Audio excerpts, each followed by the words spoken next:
This week, we get a behind-the-scenes look at Industrial Light and Magic. I get my hands on some more Obi-Wan Kenobi props and more.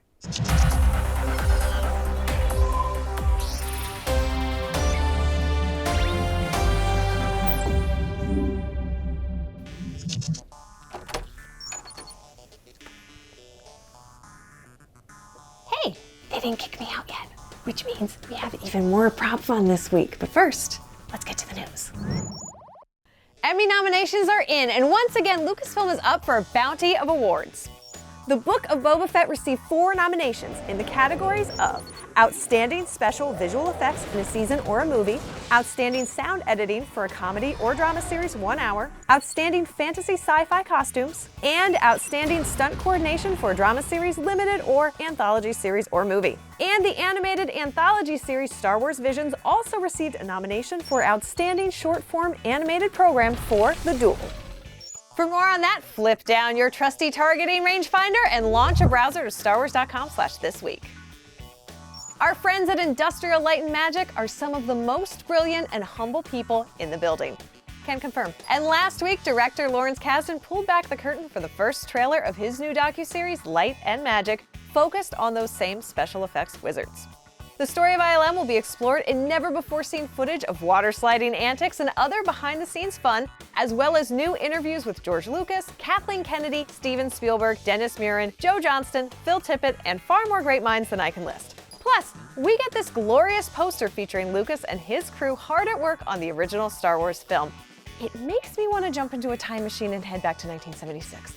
But for the next best thing, all 6 episodes of Light and Magic will premiere in a few short weeks on July 27th only on Disney+. There's something special about the next issue of the Marvel Star Wars flagship series. In issue number 25, writer Charles Soule will pen his 100th Star Wars comic book with a saga-sweeping anthology that reunites Soule with the artists who've illustrated some of his past work. The issue includes an Obi-Wan Kenobi and Anakin Skywalker story set before the Clone Wars, new Darth Vader content set shortly after his turn to the dark side, a new Kylo Ren story, and a Poe Dameron tale in the aftermath of Star Wars: The Rise of Skywalker. Get your handkerchiefs ready. It's called A Eulogy for Snap. For a closer look at the first pages from the issue, as well as other Marvel comics coming to a comic shop near you next week, dab your tears on your way to starwars.com/thisweek. On a happier note, earlier this week we got our first excerpt from The Princess and the Scoundrel, the forthcoming novel from Beth Revis that explores the marriage and honeymoon of Leia Organa and Han Solo. In the passage, Leia considers her future in the aftermath of the Battle of Endor, while her brother... While her brother, Luke Skywalker, returns from mourning their father, Darth Vader. It's a complicated family. Read the excerpt for yourself now on starwars.com/thisweek. Wishing there was a new way to experience Star Wars on the high seas? The newest Disney Cruise Line ship, the Disney Wish, has you covered. Setting sail today, adult fans aboard can kick back in Star Wars Hyperspace Lounge, sipping on a brew and watching the galaxy pass by the porthole, zipping from Tatooine to Batuu and a few places in between. Oh, you'll want to keep an eye out for some familiar ships.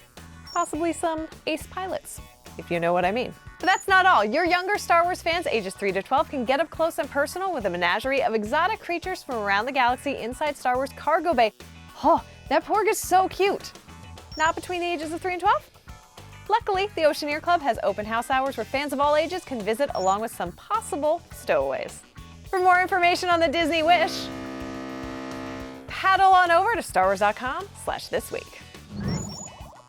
Last time, our friends at the Lucasfilm Archives cracked open their veritable treasure chest to share some hero props used in the Obi-Wan Kenobi limited series on Disney+.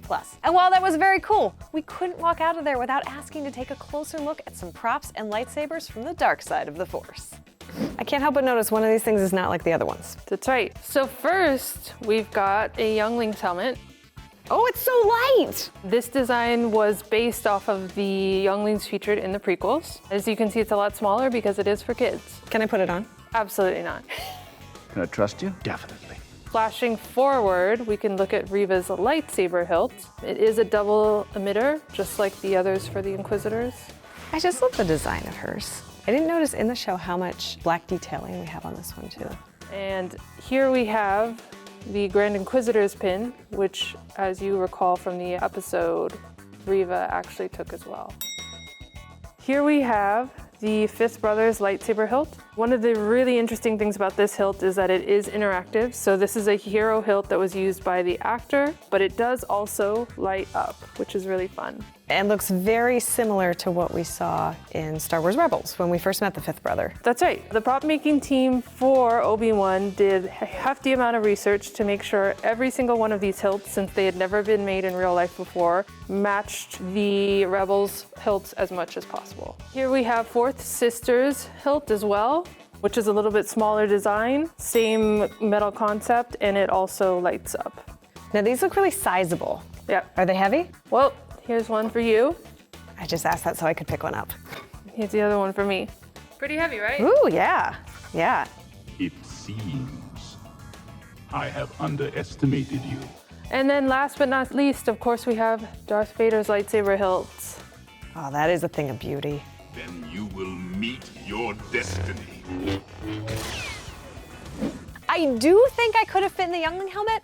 I do not think I would have been invited back to the archive ever again. Thanks again to the entire Lucasfilm Archives team. That's it for this week, but for more on these stories and other news from around the galaxy, check out StarWars.com. And be sure to join us right here for This Week in Star Wars every Thursday. Thanks for watching, and may the Force be with you.